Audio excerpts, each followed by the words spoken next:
is going on, my friends, and welcome to the Saturday afternoon edition of the Stochastic NHL Strategy Show.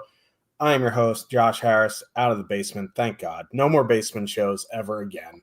We are not doing that again, but we have a 7-game slate here tonight. It's a nice number for a Saturday. Usually it's 10 to 12.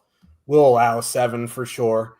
Joining me to break it down, keep thinking it's a Knicks hat. I know you say it's not, but what's going on, Cliffy? Knicks, yeah. Not a whole lot. Just nice little Saturday afternoon here. Certainly not watching the Chicago Blackhawks, that's for sure. But intrigued, certainly, with Rangers Boston coming up at 3:30 Eastern. Not on the slate, obviously, but or tonight's slate. But your Rangers getting back a familiar face in a trade last night, bringing in JT Miller.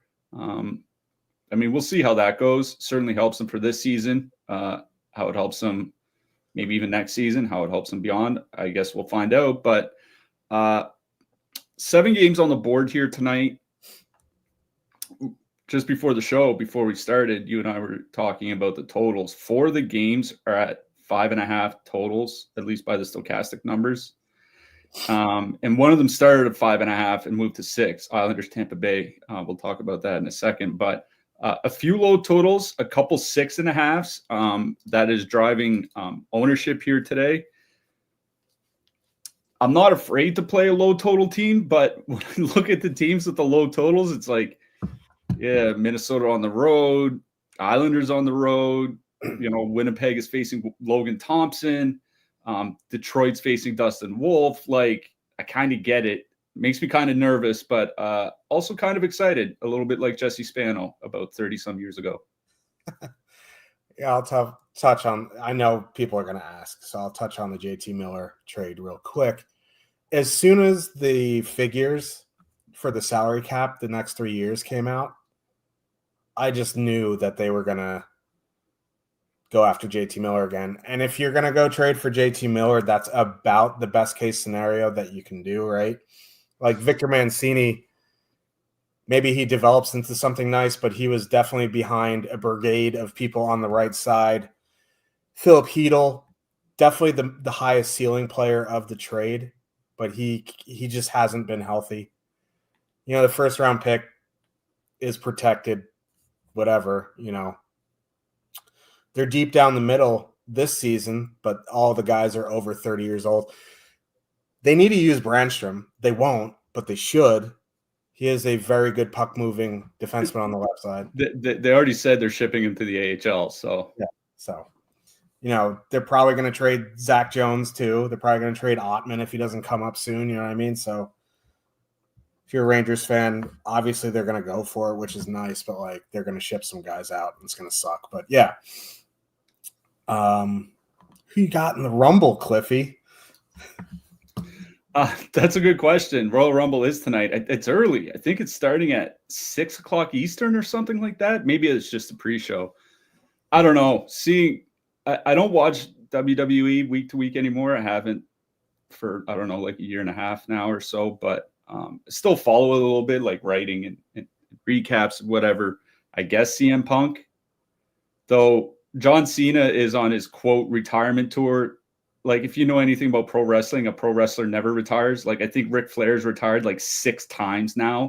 The guy had a match like the guy had a match like last year, and he's like 76 or 75 years old. Like, I don't know. I'll get CM Punk, but always interested in the Rumble. I'll definitely be watching that on the second screen. Yeah, maybe I'll throw on the Rumble as well. I've been watching a lot of Attitude Era highlights on YouTube. That's the good stuff, man. But yeah, 7-gamer to break down here. Yeah, Grenell and CC to the Stars. I think it's a good trade for both teams. Sharks get draft capital. Stars get some needed depth with Sagan out. So, you know, not a bad trade either way. But let's get into this slate. Before we do, got almost 175 of you hanging out with us on this Saturday afternoon. Also, just wanted to give a shout out to William Nick, who's watching on X, I'll call it X because there's a big X next to his name, said he got second in the single entry last night. Congrats to you. It was a weird slate. Colorado jumped out early and just coasted, but I'm going to assume you had Johnny Drouin because he had 3 points in the first period. So, yeah, congrats to you on getting second. Hopefully you win some more tonight. If you do want to go premium, you can click the link in the chat. Use promo code Stochastic15. That'll get you 15% off your first week or month of any subscription. Obviously, MMA in Saudi Arabia this week, but they do have some pay-per-views coming up. NBA, NHL, Super Bowl, golf. So, yeah, plenty of options. He took him out last second when I saw he wasn't on McKinnon's line. That's even more impressive that you got that high in a single entry without Johnny Drouin. So let's keep it going tonight. Let's start it off with the Minnesota Wild with a 2.5 total heading into Ottawa. The Senators have a 2.9. We were kind of chatting about this game this morning. They didn't send Stützle and Tkachuk out against top comp. They're sending Norris and Pinto's line out, which would be interesting for tonight because that Stützle and Tkachuk may go out against a line in a better 5-on-5 matchup. That being said, going up against the Wild is not ideal when Spurgeon and Faber and Middleton are in the lineup. Phil Gustafsson going. So, like, I don't know, man. Like, there's a decent amount of ownership on the Tkachuk Stützle Giroux line. It's 16-4. The one thing I will say is it's a decent power play matchup, and by decent, it's good. I don't know. At 16,400 at 14.6%, that seems like a tall ask for a 2.9 total in a pretty rough matchup. They're fine. It's a 7-game slate. There's a lot of low totals. Ottawa has a 2.9. I just don't know if I'm going to prioritize them at that ownership. Norris, Batherson, Perron, I'd be more likely to get to at 2.8% at 11,500 because they're a filler. You get Norris and Batherson on the top power play unit. They will see some Joe Eriksson, whatever. You know what I mean? At 11.5, if the Wild give them 3 chances on the power play, Norris has his role. You know what I mean? So at 11.5, they'll be in the basket of filler lines that I would play. I guess Ottawa one's fine. It's just a matter if you want to eat that ownership. Minnesota one at 12.2% at 18.8. Like, that's just also a tough sell with a 2.5 total. You know what I mean? Especially when you have, we'll talk about, Winnipeg won at 19-1. Edmonton won at only $1,300 more expensive. Pitt won $800 more expensive. You know what I mean? So, you could drop down to Islanders one for a little bit cheaper. It's just a tough sell at that price. You know what I mean? With a 2.5 road total, it would be the only line I would really consider. They do have some positive leverage, but Ottawa is generally a good defensive team. Excuse me. So, I'm not super interested in either side at that ownership on this slate. If you get there, you get there. It's not something I'm going to prioritize. The more lineups I make, the more likely I get there. But, I'm not super interested in this game. Yeah, it's funny that Ottawa tonight is basically in the exact same spot that Montreal was in a couple nights ago, which was Minnesota coming into town. Now, Minnesota's not on the back-to-back this time, but Minnesota coming into town, the top line around 16K and coming in over-owned, and obviously Montreal just kind of fell on their face. This top line for Ottawa, it's one of those things where it's still a perfectly correlated top line at home in a good power play matchup that is 16,400. And when you have all on a 7-game slate of all things, and when you have all those factors together, it does make them appealing, right? And you're right about the defense pairs, especially with Declan Chisholm playing so well with Spurgeon. And then you have the Faber Middleton pairing, which has been really good. But if they're going to use Ottawa's top line against the second, third, fourth lines, they're probably going to see more of the second and third pairs on defense too. You know what I mean? So like still some tough matchups, but still some easy ones. And like, there's really not a whole lot in that middle price range that I'm really gravitating towards. Like there are a couple lines around that like 15 to 17K range that I think are interesting, but it's Ottawa is at the top of the pile for me in that specific price range. There's one other line we'll talk to at the end of the slate that I think is also there. It's just like if this was an 11 game slate, I probably wouldn't be giving it that much consideration, but on a 7 game slate, it's still a perfectly correlated top line where like at the low end, somebody like Kachuk or Giroux will probably play 18 to 19 minutes. At the high end, Stützle will be between 20 and 21. So there's like high usage, secondary matchups. Like there's a lot going for it. Again, in that price range, it's at the top of the pile for me. There's another line we'll get to that's right behind it that I think is a decent pivot, but is also carrying about as much ownership. So I do like Ottawa 1, but it's one of those basically by attrition things. It's not like I necessarily love them or this spot. They still do have trouble scoring. Like, we mentioned it on the last show, how this team has one of the lowest high danger pass rates of any team in the league. Now they just put up a 5 spot on Washington. For that, 3-2-0-0-1-5, 0-2-3-5, 0-2-0. Like there are a lot of zeros in there. This team struggles to score. I'm fine with Ottawa 1. They're not my favorite line on the slate, especially when you consider that they're coming in overowned. Ottawa 2, like I don't have a ton of interest in. Josh Norris gets minutes. I think David Perron's been low key one of my favorite players from like the last decade plus. I think he's kind of cooked. So I don't think that line is going to be anything special. If anything, like if you do need a super cheap line, like Pinto, Grieg, and Mario, down on the third line, because they'll get matchup minutes, they'll play a decent amount.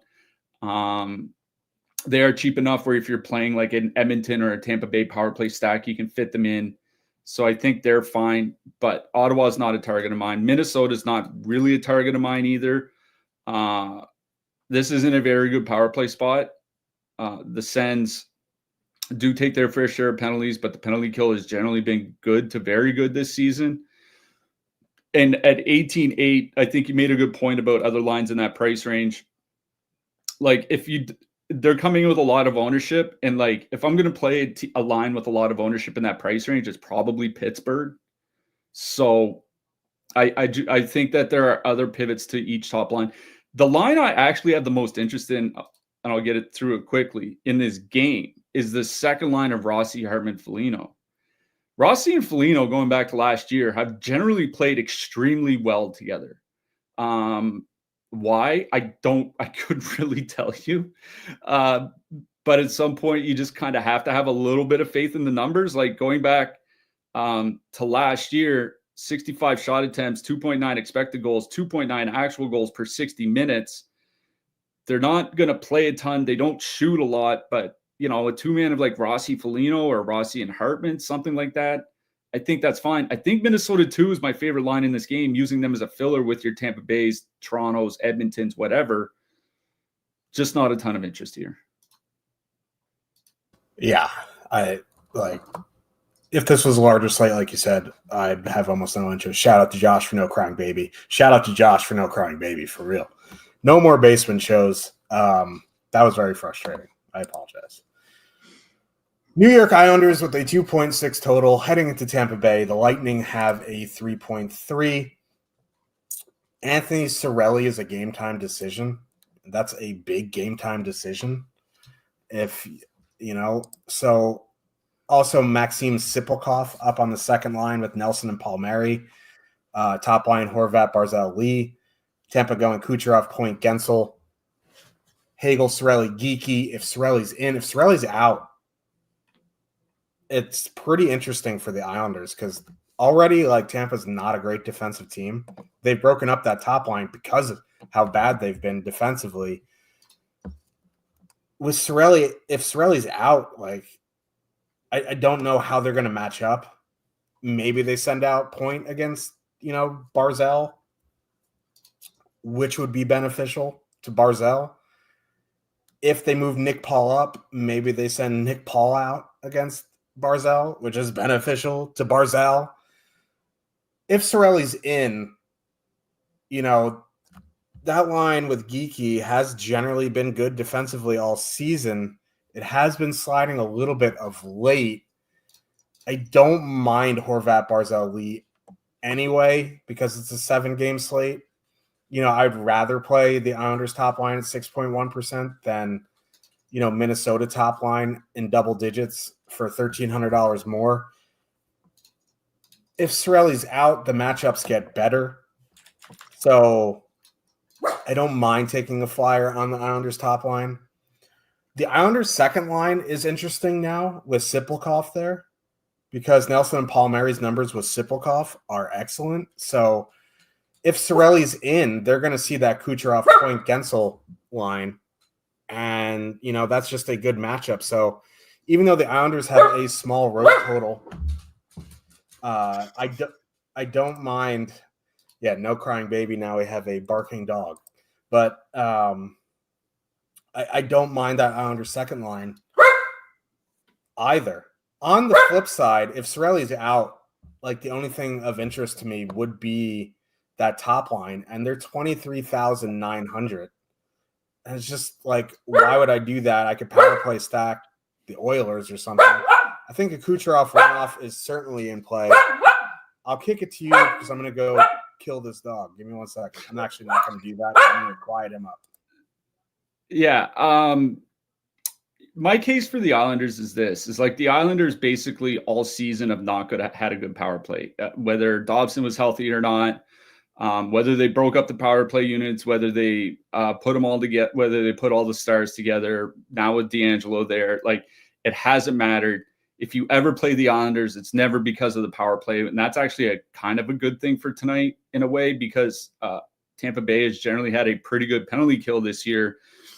That Islanders top line of Horvat, Lee, Barzal kind of fell on their face in that last game against the Flyers, but generally this season at 5-on-5, 84 shot attempts, 3.1 expected goals, 4.3 actual goals per 60. Barzal and Horvat typically around 20 minutes, if not higher. Anders Lee around 18. If they somehow do luck box into a power play goal, they are perfectly correlated on the top unit. At 6% ownership, they're coming in with about half the ownership of that Minnesota top line. And it's this Islanders top line going into Tampa is probably a better spot for them than the Minnesota top line going into Ottawa. So I think Islanders makes a nice pivot away from a chalky Minnesota team. If you don't want to play Minnesota and choke on, 12, 15% ownership here tonight, I think Islanders 1 is perfectly fine. Islanders 2 is interesting to me because one, that line with Siplikov there was really good earlier in the season. Now they kind of fell off a little bit basically in December, and then that's why they got broken up.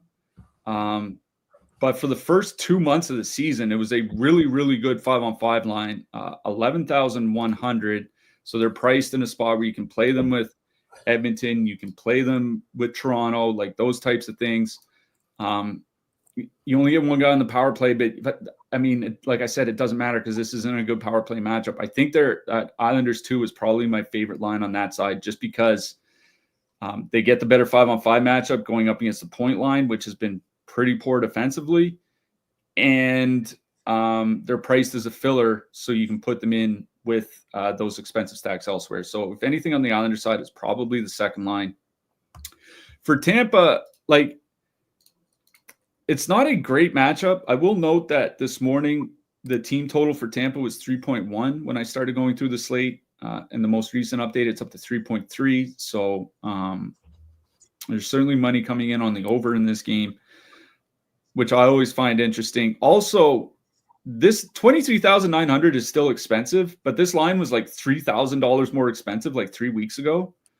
So the price has come down quite a bit. Now, I still think Jake Gensel's a little bit overpriced. If you look at what Jake Gensel's doing, it's basically what he did last year in Pittsburgh. Like, he hasn't really had that big of a bump going to play for Tampa, which is kind of weird. He's priced in that Brady Tkachuk, Kyle Connor range. Amongst wingers tonight, like Brady Tkachuk, I think he's third overall by stochastic projections. Kyle Connor's down a little bit closer to the Gensel range. So, like, I think he's a little bit overpriced still.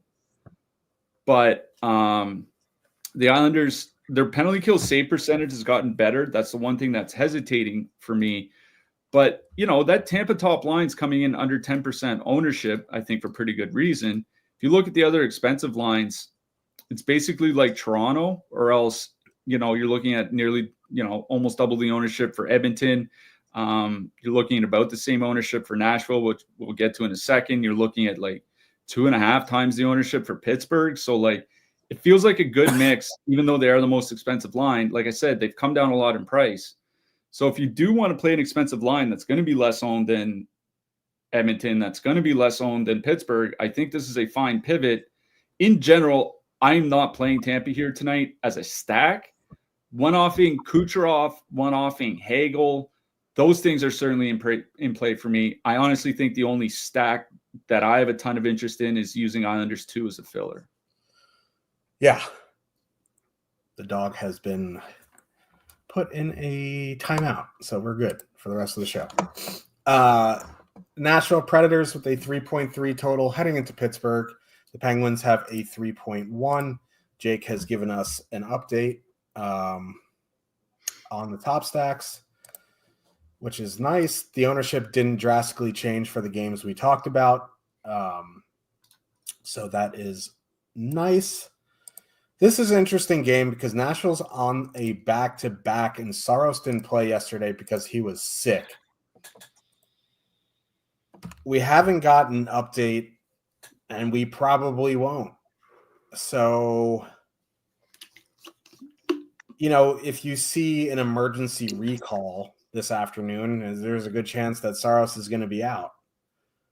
Or, they can just have Justice Anuin going back-to-back, and then Saros backing up, and if he has to play, he has to play. Either way, this is interesting because for basically half the third period, they moved Marchessault down. They moved Luke Evangelista up. So that's another thing we won't know until game time. Either way, like, if Marchessault's up there, that top line is now 21,700. And that's just like, yes, they have a 17.8% top two stack.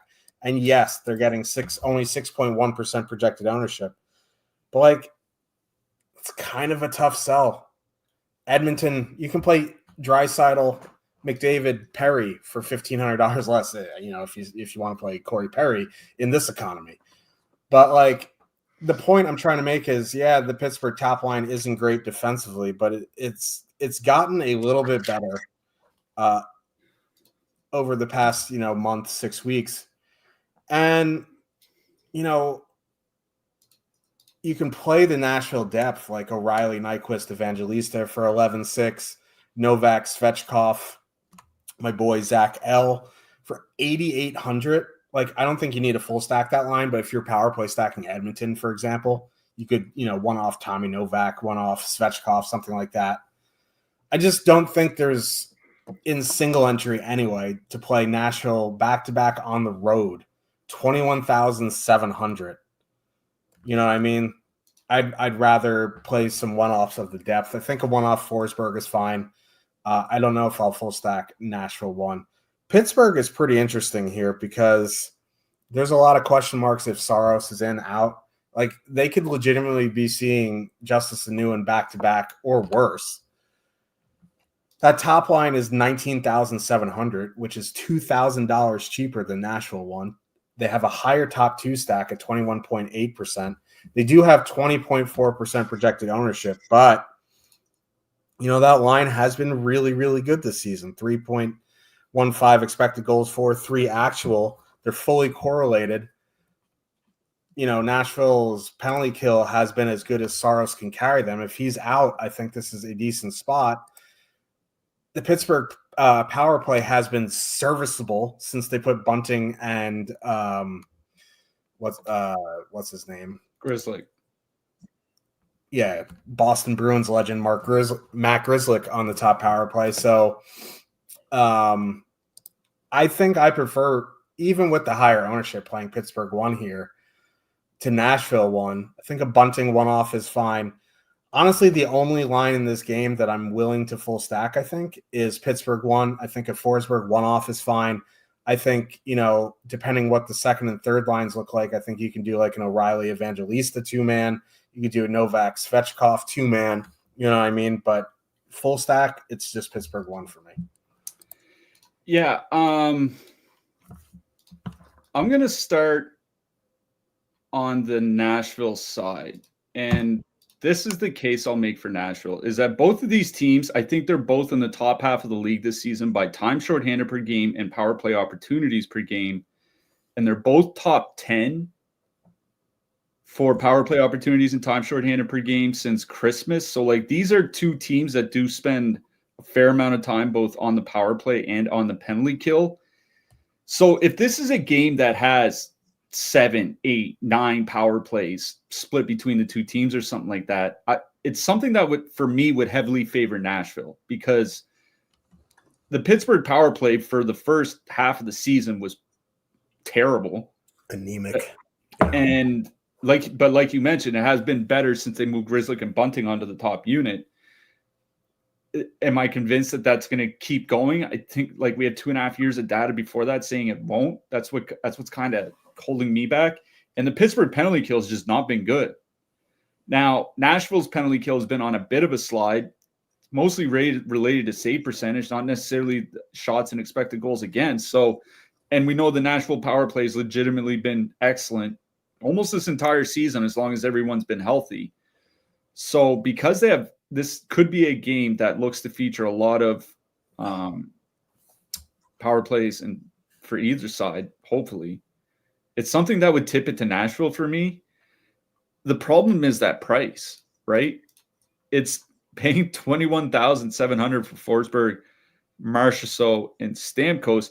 And don't get me wrong, they're still generating offense well. I was looking just over their last 10 games, 3.6 expected goals, 4.4 actual goals per 60 at 5-on-5, perfectly correlated on the power play, assuming Marchessault's on the top line. Philip Forsberg, he's averaging like 4 shots per game over his last 25 games. I think he has a shot bonus in 4 straight. Like if this line gets like 15 shots on whomever starts in net for Pittsburgh, I don't think it honestly really that matters, or it really matters that much. I'm pretty sure Nedeljkovic is going, but I kind of favor Nashville, but it's the price. It's the fact that they're $21,700. It's the fact that I can play the Edmonton top line for cheaper now at 15% ownership. At 15% ownership, I think is perfectly fine. If I want to play like a perfectly correlated top line on the road, like the Toronto top line is $1,600 cheaper, coming in with slightly less ownership. Now, lower of a top 2 stack, but we know how good that Toronto top line can be. They've broken open slates many times this year. So there are pivots away from Nashville. I just think it's such a good power play spot that for me, it's hard to get away from them. And, the fact that Nashville is expensive, like, sub out Stamkos, put in Ryan O'Reilly instead of Stamkos or something like that. You get O'Reilly on the power play. Like O'Reilly has more DraftKings points per game than Stamkos this year. So like, I think you're perfectly fine just making that sub and making the line a little bit cheaper. Like I lean Nashville here because I think this is a special teams game, and the special teams tip heavily in favor of Nashville. Now, if they have to turn to an AHL goalie, that might change the equation a little bit, but I think I'm on the Nashville side. The case I'll make for Pittsburgh is that without Malkin in, I mean, not that he was playing that well, but man, look at the forward depth, right? You got Anthony Beauvillier and Cody Glass on the second line. You've got, and they've actually kind of been okay, so I can't slam them too much. You got Kevin Hayes, Philip Tomasino on the third line. They don't even have a fourth line, basically. Like, that top line is probably going to play like 22 minutes. And, they'll go out against that Nashville top line, which has been pretty bad defensively, basically since they got put together. And they're under 20K. So, I get wanting to play Pittsburgh one. They're going to get a lot of minutes. They're perfectly correlated. They might face an AHL goalie. It's a pretty good 5-on-5 matchup. I get wanting to play Pittsburgh. I just think that this is a special teams game, and in that kind of game, I favor Nashville. Yeah, I mean, that definitely makes sense. I like Nashville. I'm just not paying 21,700. I'm more likely to do like a Yossi Forsberg 2-man and call it a day. I don't mind the Nashville depth just because they're so cheap. Yeah, but Yossi sucks. Yeah, he does suck. But yeah. Anyway, sorry, Jake. Earmuffs. Let's go to the next game. Winnipeg Jets with a 2.7 total heading into Washington. The Capitals also have a 2.7 total. A nice 5.5 for us here. Battle of the two best goalies on the slate are in the league. I mean, Hellebuck and Thompson have to be some sort of 1-2 in terms of the best goaltenders on the season. So rightfully so, this game will end 9-7. No one's playing Winnipeg 1 here. And their price has come down to 19,100. I'm pretty sure the people pricing DraftKings mixed up Nashville 1 and Winnipeg 1 here today. Winnipeg 1 should be 21-7 and Nashville 1 should be 19-1. It's it's not the best 5-on-5 matchup here, especially going up against Logan Thompson, but at 1.1% projected and 19,100, you have to consider Winnipeg 1 here. And, I know Washington generally has a good penalty kill, and they do, but Winnipeg does have a very good power play, and I'm willing to take that chance at 1.1%. Am I going to get there in single entry? To be determined. 3.5 max, I'd be more likely to get there. 20 max, certainly. 107 max or whatever it is today, definitely. Winnipeg 2, not particularly interested in. So it'd be Winnipeg 1 or bust, really. On the flip side, I'm not exactly sure why Ovechkin's price has crashed $2,000 in the past couple days or whatever, a week. That top line is fully correlated at 15,500. And that top line for Winnipeg isn't exactly the best defensive line that they have. It's probably their worst. They've been fine, but it's probably the worst, line defensively. I don't really want to play Washington 1 here, but that price is very enticing and being fully correlated. Ovechkin and Strome haven't been great together this year, but, they've been okay with Wilson compared to McMichael. Fully correlated. They're coming in at 9.2%, and it is Hellebuck. But the one spot you can get Winnipeg is on the penalty kill. So, I don't mind taking a stab on Washington 1 just because they're 15,500. If they were 17K plus, I would say that's a fade. But at 15.5, I think they're in play. So I do like both top lines. I think Dubois, Protas, McMichael at 11,600 is definitely in play as a filler. I don't like this game because, these are the best two goalies in the league, but anything can happen on one slate. It's a 7-game slate. The ownership is decent, so you have to consider some stuff here. Yeah, I mean, it's kind of like with the Washington, I'll start on the Washington side. With the Washington top line, it's kind of that Ottawa thing. It's I don't particularly like this spot for them, but it's a perfectly correlated top line at home on a 7-game slate at 15,500. And, say what we will about Ovechkin and Strome defensively, they've generally been able to score this year at 5-on-5. Now, they've gone cold a little bit recently, especially since Ovechkin returned from his injury, but it's still a perfectly correlated top line at home where, they may not get a ton of minutes, but 17 to 19 minutes for that price is perfectly fine.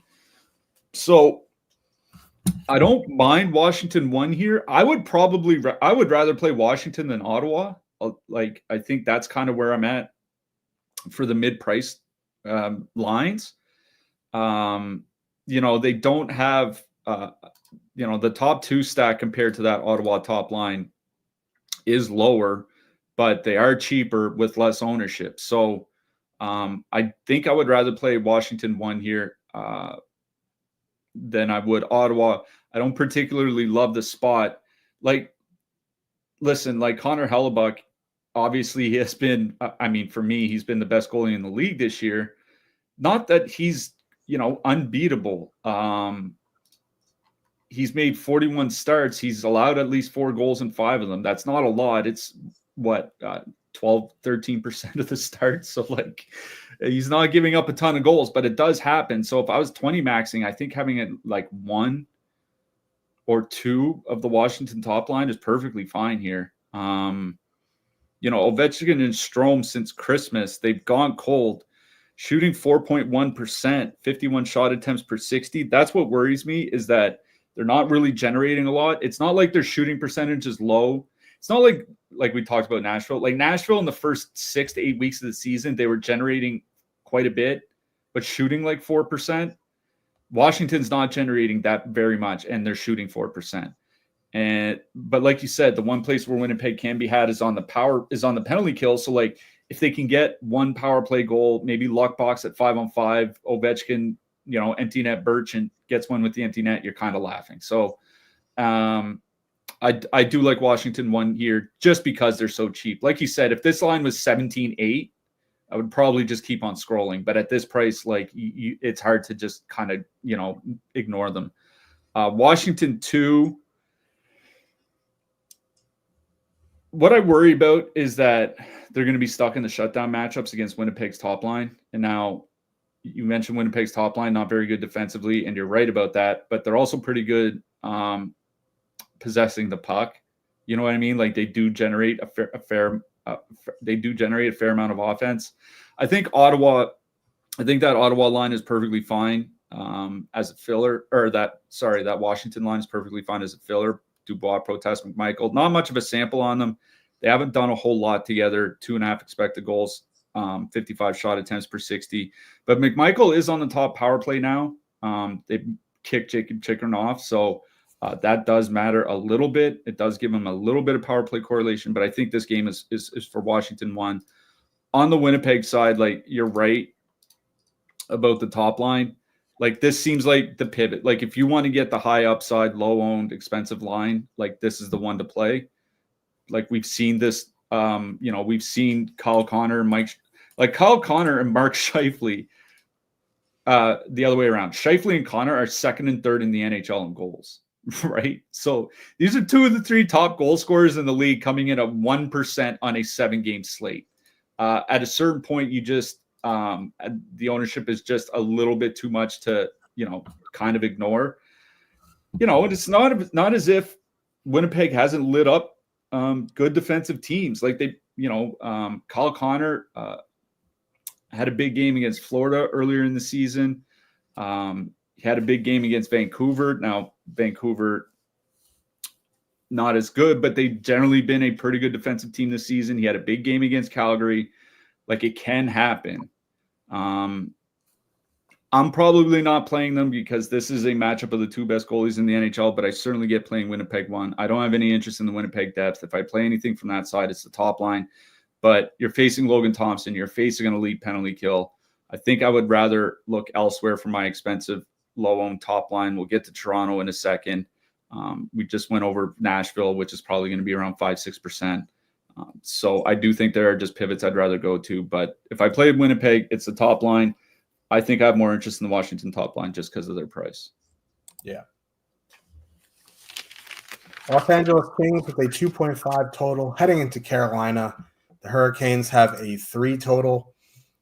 Rod, the bod, was basically like everyone's a game time decision because everybody's sick. Svechnikov wasn't at practice. Jordan Stahl wasn't at practice. Hall and Aho were back. They ran power play units without Svechnikov. Oh, by the way, I don't know if you saw it. The beat writer said Svechnikov was on the ice for morning skate. He just completely missed him, and he has no idea if he was actually in on the power play or not.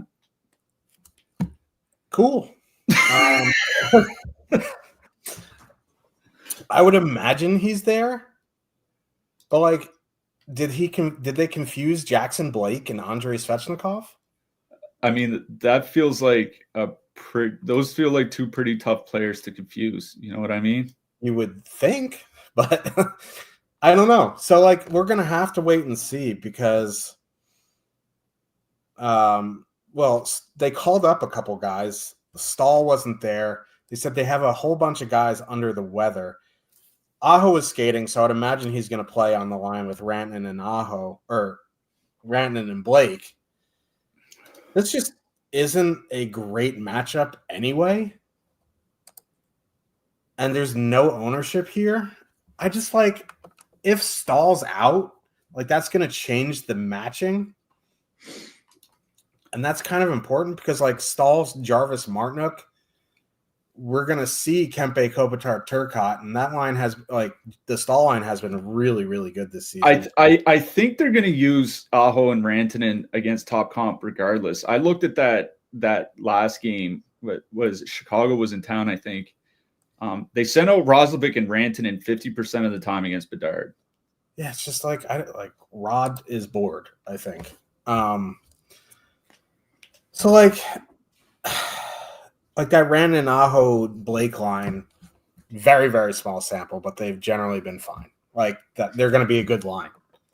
Like you could say what you want about Mikko being a McKinnon merchant, and sure, maybe there's something to that, but it's not like Sebastian Aho's some slapdick. You know what I mean? Like he's a very, very good center. So like that line's generally going to be fine. The problem is they're 18-8 going up against the best 5-on-5 defensive team in the league. Now Mikey Anderson's going to be out. That definitely hurts them. Will Brandt Clark get back into the lineup? I don't know. Well, I was looking at a projected lineup from Mayor's Manor, which is probably like the biggest Kings like independent blog, let's say. And they think Clark is coming in on the third pair, and Doughty's going to be on the top pair with Gavrikov. And I also noticed that after Anderson got hurt in the first period in the last game, and they played Joel Edmondson 24 minutes and Jordan Spence 18. So I think you've got your hierarchy of Gavrikov, Doughty, and Edmondson at the top, and then everybody else at the bottom. Here's the thing. Mike Anderson, elite defensively. Drew Doughty, ass. So, like for that reason, like I think there is some merit to going to Rantanen, Aho, Blake. They're coming in at 1.6% projected, right? The thing is, it's like if I'm there already, like I'm gonna go play Winnipeg for $300 more.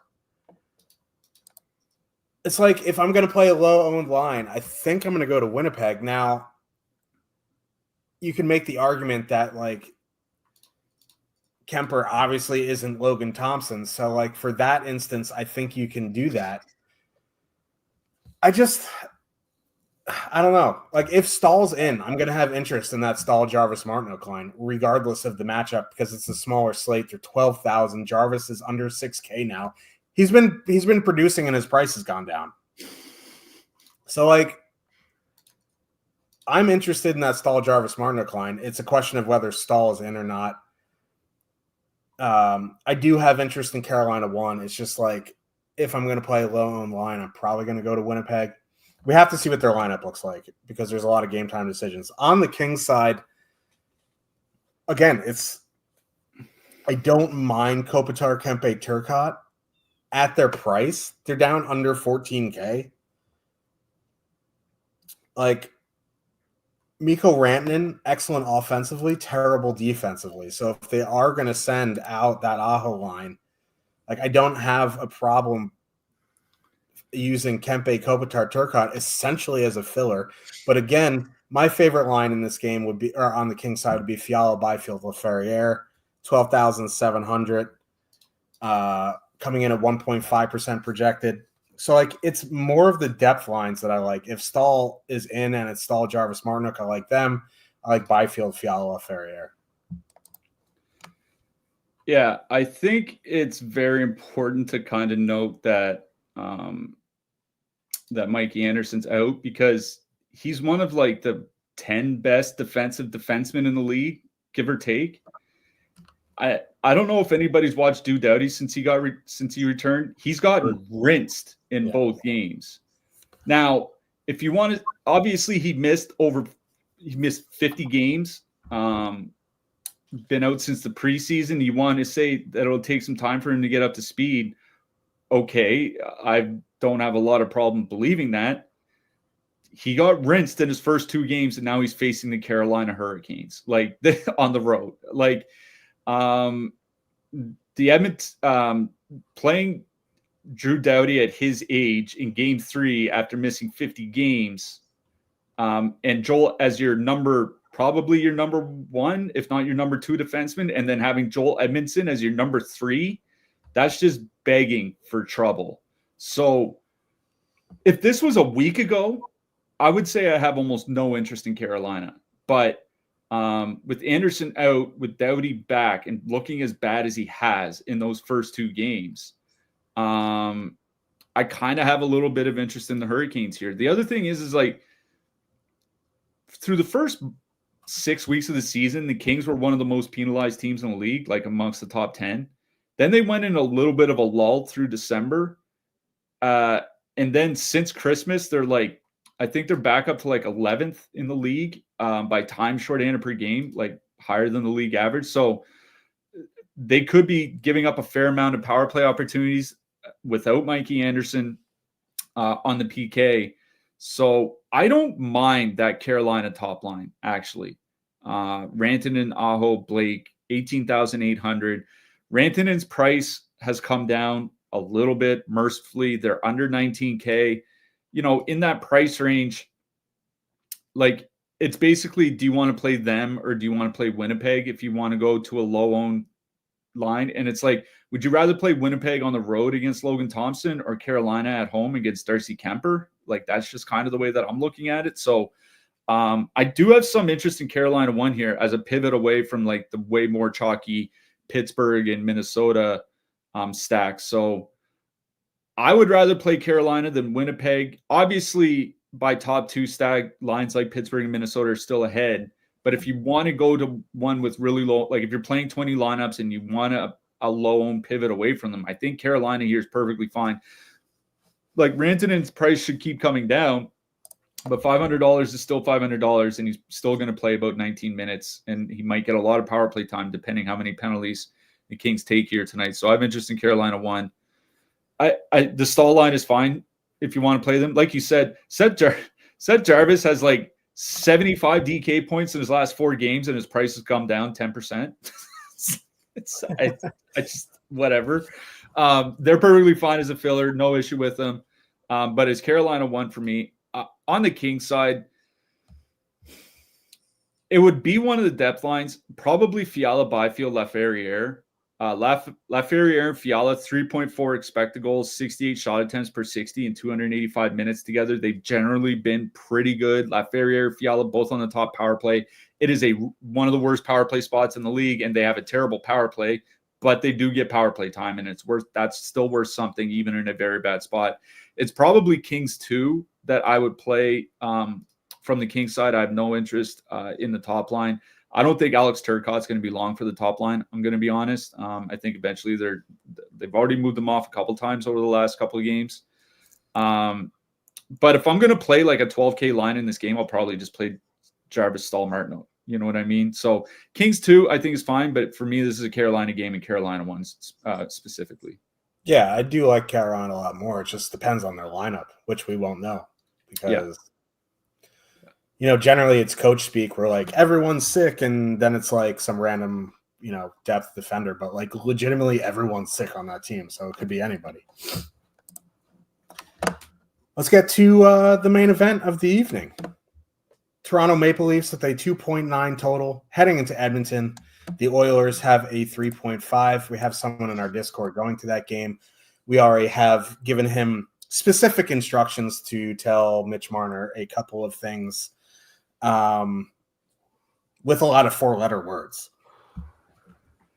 Anyway, Edmonton putting Corey Perry on the top line in the year 2025. He is min price. I mean, they're playing, it's McDavid Draisaitl. They could play with you, me, Haas, my dogs, my 18-month-old. They would still generate probably over 3. I mean, Corey Perry has a lot of King Bacon Pie energy, let's face it. Oh, yeah. Yeah. If King Bacon Pie was a hockey player, he would be Corey Perry. Let's be honest. So I don't know what you want to do with Corey Perry, but he's min price. He'll probably play 13, 14 minutes. He'll probably also be in the penalty box a good bit. He's going to annoy Matthews to the point where they'll probably put Ryan Reeves in the lineup and they'll power bomb each other at center ice.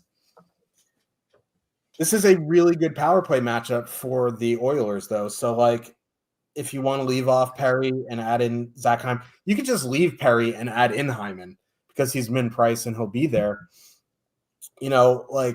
I'm legitimately positive that McDavid Draisaitl X could generate close to 4 expected goals per 60. It doesn't matter. They could take anybody in the NHL and still generate ridiculous amounts. And they're going to go up against, for the most part, Matthews, Marner, Nyes, who's back in the lineup. With Nyes there, they generally haven't been awful defensively, but 2.6 expected goals per 60. That's right around league average. If you have a league average defensive line against McDavid, you're in trouble. And, Woll has been up and down this season. The Leafs penalty kill isn't good. So I would definitely do some sort of power play stack. If you need the savings, you leave Perry there because he's in price, and then you go about your day. Now, the Toronto side is a little interesting because Nyes is back in the lineup. Tavares is back in the lineup. They have a full accoutrement. That's not how you really say it, but anything with a French accent coming out of my mouth sounds ridiculous. So we're going to go with it. And Tavares, Nylander, Pacioretty have been very, very good this season. And when they were all healthy and playing, they got up close to 19,000, and that was very unplayable considering that the top line wasn't much more expensive. However, here tonight, they're 16,600. And, they're going to avoid McDavid for the most part. Those guys play so much, they're obviously going to see some McDavid, but they'll see some of that second line, Nugent Hopkins, Hyman, Arvidsson, which, doesn't scream very great defensively. So I don't mind Toronto too here. On the season, almost 160 minutes, 3.3 expected goals per 60, 3.5 actual. They've played really, really well together. So, at 16,600 at 3.1% projected, I will definitely take a stab at them. Toronto top line fully correlated, 20,100. It's the same price as the Edmonton top line. They're coming in with less than half the ownership, but I'd much prefer the Edmonton top line here. Obviously, in MME, you get to some Toronto one for sure. They've been really, really good. It's just that McDavid and Draisaitl are better. So if I'm going to spend 20,100, I'm getting the better power play matchup and the better 5-on-5 line. The Oilers penalty kill generally has been very good. So Toronto 2 for me, Edmonton 1, some sort of Edmonton power play stack. I will say if you need a filler line, McMahon, Domi, Robertson generally have been decent this season. They have trouble creating a bunch, but they have been scoring. The problem is McMahon is 5,100, and that line is generally 9,000. Now it's 10,800. So you do 2-man Domi, Robertson, it's super cheap. You add McMahon in, and it gets a little expensive. So it would be both top lines, Edmonton 1, Edmonton power play, and Toronto 2. Yeah. The case that I'll make for Toronto is just that they've generally been pretty good this season. Now, the Leafs as a whole, they've had their ups and downs, but the Toronto top line, 100 minutes together since Christmas. Remember, Nyes missed some time. He's just coming back tonight. Matthews missed some time, et cetera, et cetera. 4.6 goals per 60 minutes at 5-on-5. They've generally been pretty good scoring this year, and it's not like I'm that worried about Edmonton's goaltending. Edmonton is a good defensive team, but their goaltenders are very notorious for giving up like 4 goals on 21 shots or something like that. And we've seen this Toronto line just crack open slates before. And when you have a 7-game slate, there are only 14 teams on the board, and you have Austin Matthews at 9% and his line mates under 5%. It's kind of like the reverse McDavid thing that we always talk about. It's like, when McDavid's on a small slate and he's on the road but he's like 4% or 5%, like it's hard to get away from him. I'm having the same kind of thoughts about Matthews and company here. They're perfectly correlated. It's not really a good power play spot because Edmonton doesn't take a ton of penalties. But I do think that there is a lot of merit to playing Toronto here tonight because this has been a very, very good 5-on-5 line basically all season. Whenever they've been healthy, they're coming in with a third of the ownership that Edmonton is. They're coming in with less ownership than Nashville is at a cheaper price. They're coming in at a quarter of the ownership that Pittsburgh is at a very similar price. So I'm giving a lot of credence to Toronto here just because they've been so good at 5-on-5. Don't care about Edmonton's goaltenders. They can start whomever they want. And nobody's playing them on a 7-game, or very few people are playing them on a 7-game slate. So I think I have a lot of interest in Toronto 1. Toronto 2 is kind of the same thing, where they have been really good at 5-on-5. You get Tavares and Nylander on the top power play. I have no issue like playing Toronto 2. Like I think it's a perfectly fine mid-price stack. Like I would rather play like Toronto 2 than like Ottawa 1 here tonight. You know what I mean? The thing is like Washington is 15-5. You know what I mean? It's not like Washington's in a great spot, but they're a perfectly correlated top line at 15-5. The Islanders, I think, are worthwhile. Like Carolina's like $2,000 more expensive, but in a similar price range. I just think there are other spots I'd rather go to. I think both lines are very much in play here. I would probably just go to Toronto 1 just because they've been so good at 5-on-5. You get that perfectly correlation. And when Nyes is on the power play, like there are games he plays 20+ minutes. Like this isn't a guy he's not a Corey Perry that's going to play 13 minutes here tonight. Like if he's healthy and they're playing their normal usage, he's going to get 18 at least, if not, 19, 20+. So I like Toronto 1 here. On the Edmonton side, like I think you can take out Perry and put in Hyman if you want. Like the fact that Hyman's up on the second line, I think kind of tells us that they don't want to play him 16 minutes. They want to give him 19+ minutes. That power play has been really, like we talk about it over and over. It's been really good as long as everybody's healthy and in the lineup, basically for like 2 months now. Back to where they were last year, but they don't draw a ton of power play opportunities. That's what I worry about, is that they get like 1, maybe 2 power plays here tonight. So Edmonton 1 is very much in play for me. Honestly, if I can get the Toronto top liner to third the ownership, I think that's where I'm going to go. So it would, for me, if I'm playing anything in this game, it's either the top lines, but just because of the much lower ownership, I prefer Toronto 1 here. I mean, that's a good point on the ownership. And I always say low-owned McDavid always scares me. Low-owned Matthews should always scare you as well. And I think I talk a lot about one-offing Matthews is a bad idea when they're chalk, because usually definitely someone always comes along for the ride. But if you can get Matthews under 10%, I think he makes for an elite one-off here tonight. So, like, you don't have to full stack Toronto if you don't want to. I think one-offing Matthews here is very interesting. Late hammer. Oh, what is this? Detroit Red Wings with a 2.8 total. Heading into Calgary. The Flames. Also 2.8 total. New faces, new places for the Flames. Calgary. There we go. I lost my alphabet there for a second. Flames going Kadri, Huberdeau, Joel Farabee, Coleman, Coronado, Backlund, Frost, Sharangovich, Pospisil. None of these lines are fully correlated. Drives me nuts. But what can you do? I think the power play unit is Kadri, Huberdeau, Coronado, Frost. Frost and Uyghur, and then Farabee, Coleman, Backlund, Sharangovich, and Rasmus Anderson. This is a good power play matchup. It's so weird because like Calgary gets better players in their lineup and the ownership goes down. I'm very confused at what this system is doing with Calgary here, but Farabee on the top line instead of Peltier, I think, is an upgrade.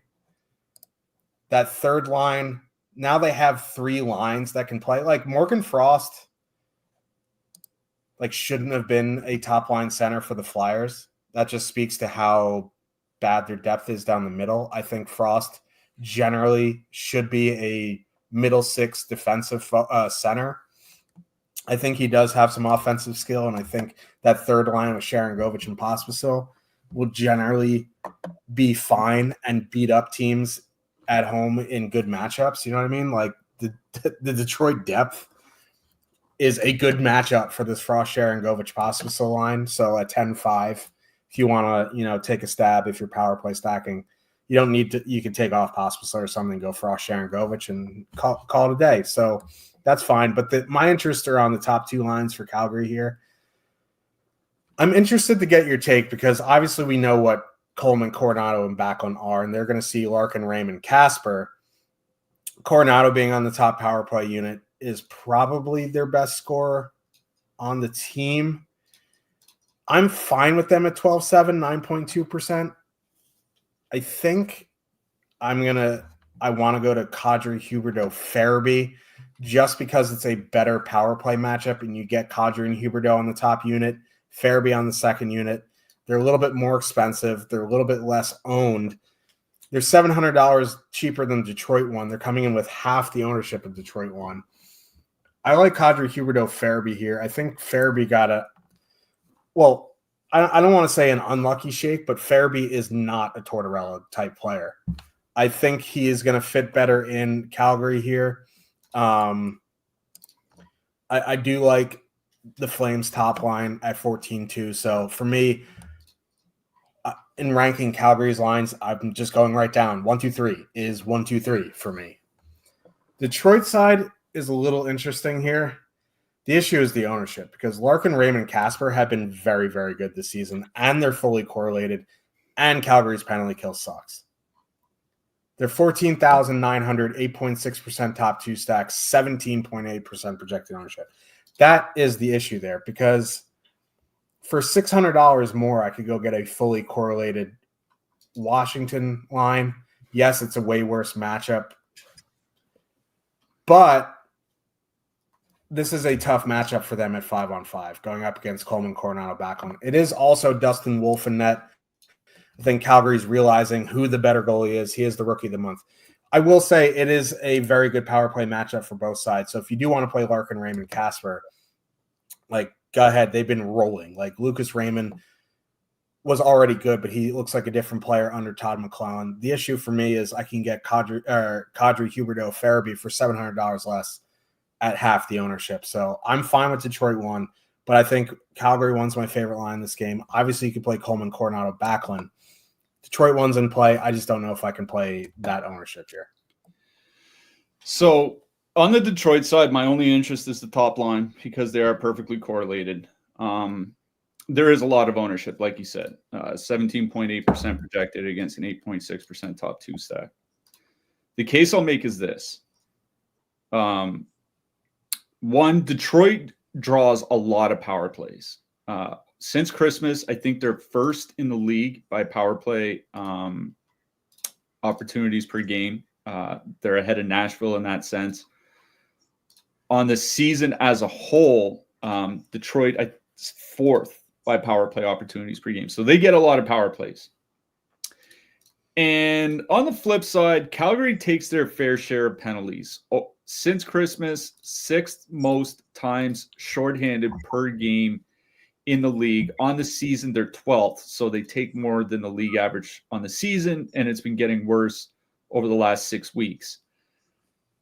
You give this Detroit top power play unit 3 or 4 cracks at it, they're probably going to get through once, even with Dustin Wolf and net. And Dustin Wolf is a big upgrade over Dan Vladash, obviously, at all strengths. But you give this Detroit top power play unit like 4 opportunities or something like that, or 5 even, they're probably going to break through at least once. And this line has been a juggernaut at 5-on-5, at least offensively, the Detroit top line. I kind of feel like that Andy from Toy Story meme where I'm throwing away the old toy being Columbus one and the new toy being Detroit one. This Detroit top line, 135 minutes under Todd McClellan, 74 shot attempts, 3.8 expected goals, 3.9 actual goals per 60 at 5-on-5. They're shooting 10%, which is about fine for a top line that has this much talent on it. And they're like 60% above the league average by 5-on-5 scoring. They are a buzzsaw offensively. Now, it is not a good matchup at 5-on-5, but it's one of those things where under 15K, if they can get one on the power play, and then they luck box either at 5-on-5 or with the empty net or something like that, you're probably fine. And Dylan Larkin's almost at 5 shots per game since Todd McClellan took over. It's like 4.7 or something like that. So like, might not even need the 2 goals. You might just need one from like Raymond. Casper gets a couple of assists, like an assist and a few shots, and Larkin has like 7 shots and assists, something like that. Honestly, like I get not wanting to play Detroit because there is a ton of ownership on them, but they've been excellent at 5-on-5. They are perfectly correlated and really good on the power play. Casper at the low end will get 18 minutes. Larkin and Raymond obviously will get a lot more than that. I do think there are reasons to play Detroit. If you don't want to play them on the road against Dustin Wolf with a lot of ownership, I get that completely. But I do think there are reasons why you'd want to play Detroit. On the Calgary side, for me, it's that top line, Kadri, Huberdeau, Farabee. As soon as this trade was announced, all I could think to myself was, I want to see Joel Farabee next to Kadri. I don't know if they're going to do it because Jonathan Huberdeau's there, and they just said, screw it, we're going to play Joel Farabee on the right side. It's just like, okay. This is the scouting report on Joel Farabee. Since the start of last season, his shot rate at 5-on-5 is the 80th percentile of the league. So about basically a first-line rate. His tracking stats, above average by assists on teammate scoring chances per minute at 5-on-5, above average high danger passes per minute at 5-on-5, and he plays off the rush.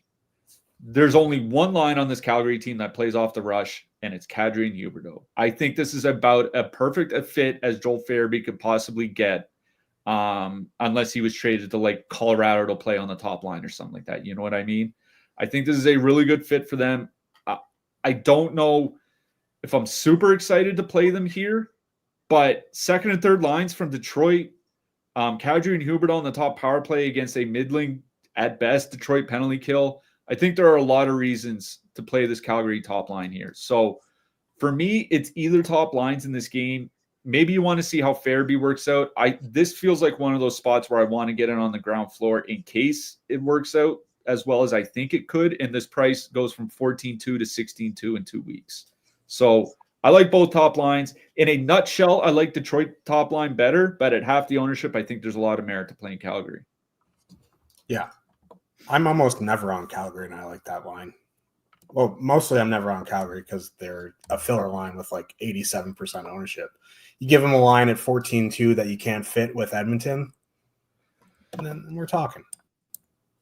Anyway, you probably could fit him with Edmonton because Corey Perry has been priced, but let's talk about defensemen. Top of the board, 6K and up, we have Victor Hedman, Evan Bouchard, Roman Josi. I think Bouchard would be Bouchard would be my number 1, Josi 2, Hedman 3. I don't know if I'm going to be in this range. If I am, it will be Bouchard. I think Moritz Seider and Mackenzie Weegar in the fives are a really good play. And then after that, I'm probably just, maybe going down below 4K, obviously. Like Rasmus Anderson is still there, and Cliffy will touch on that. But, yeah, I think if I'm spending up, it's for Bouchard. Yeah.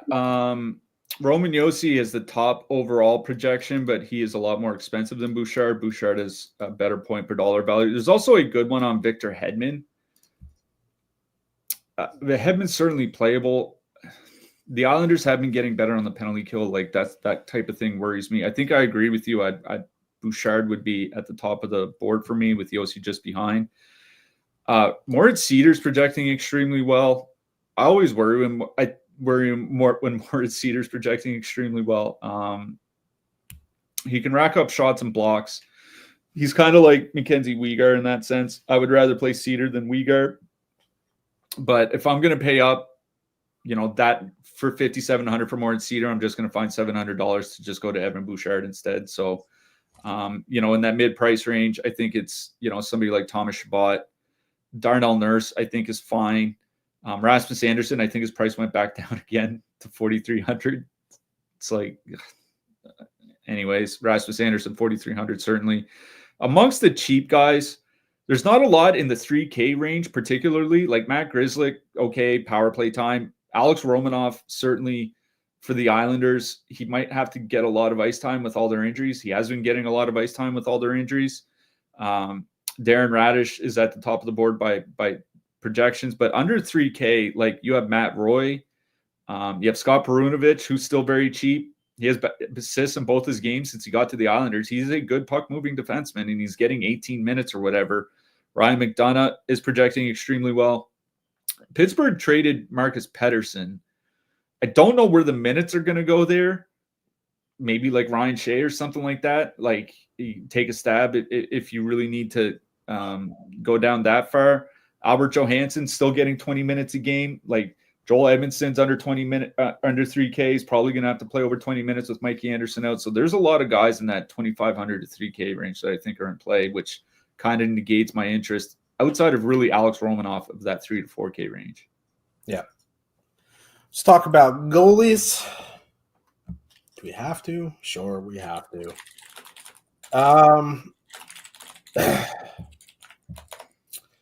Like, spending up doesn't seem great here tonight. Obviously, there's the question mark on Saros. If Saros is in, like, I don't mind him at 82. I don't mind Freddie Anderson if it's him at 83. Like, I don't think I'll be spending up for a goalie here tonight, especially when both goalies in the Washington game are 7,800 and 7,600. Like, Hellebuck on the road, 7,800. Logan Thompson at home, 7,600. That's a 5.5 total. So I'm interested in both those goalies. Philip Gustafsson, 7,500. I'm interested in as well. We'll have to see if, Cirelli plays. Don't mind Sorokin. Don't love it. Like, Darcy Kemper, I guess, is fine depending on the Carolina lineup. I know Mikey Anderson's out, but, he's going to see a fair share of volume. So that's really about it. Like, if you still want to play a goalie against Calgary, I think that's fine as well. Like, Talbot at 7,400 is fine. They still create a lot of shots. So, but really the three goalies that my favorite are Hellebuck, Thompson, Gustafsson. Yeah. Number one by projection on Stochastic is Vasilevsky. I think he's perfectly fine. If you have the 8,100, put him in. I mean, it's the Islanders, right? Like, can't score on the power play as long as Tampa doesn't fall apart at 5-5. Vasilevsky should be fine. Levi Marilainen ranking second by DK point projection kind of worries me. I'd probably rather just play Gustafsson on the other side. So I think Vasilevsky is really the only expensive-ish goalie that I'd rather look at. But you're right. Like, Logan Thompson at 7,600. Philip Gustafsson at 7,500. If you need to go all the way down, Darcy Kemper at 7,100 against Carolina. I just think like there are cheap goalies. I don't want to say like super cheap. I'll say like under 8K that are very much in play here. Like even Marilainen, honestly, against Minnesota. But I think I'd rather play Gustafsson on the other side there. So for me, it's Vasilevsky at the top, Gustafsson, Talbot, Kemper all the way down if you need to. Yeah, I see some people in the chat saying Dustin Wolf. Like, that's fine. He's fine at 8K. Yeah, I mean, I don't have anything against Wolf particularly. It's just the Detroit power play, right? Like Calgary's penalty kill has genuinely been bad this year, and we've seen Detroit just absolutely just ruin teams on the power play. So like, and there's a chance Kane could be back. So yeah.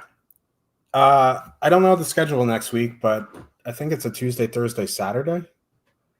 Yeah, because I think it's another one of the NHL's patented 1-13, 2-14, 3-11 weeks or something like that. Yeah, and that next week is the last week before the Four Nations break, so there'll be a 2-week break after that. So who you liking for your hat trick pick? Oh, love to see the Leafs get lit up tonight, so let's go with Zach Hyman. If you said Corey Perry, I was going to fall out of my chair. I am going. I don't know who I'm going.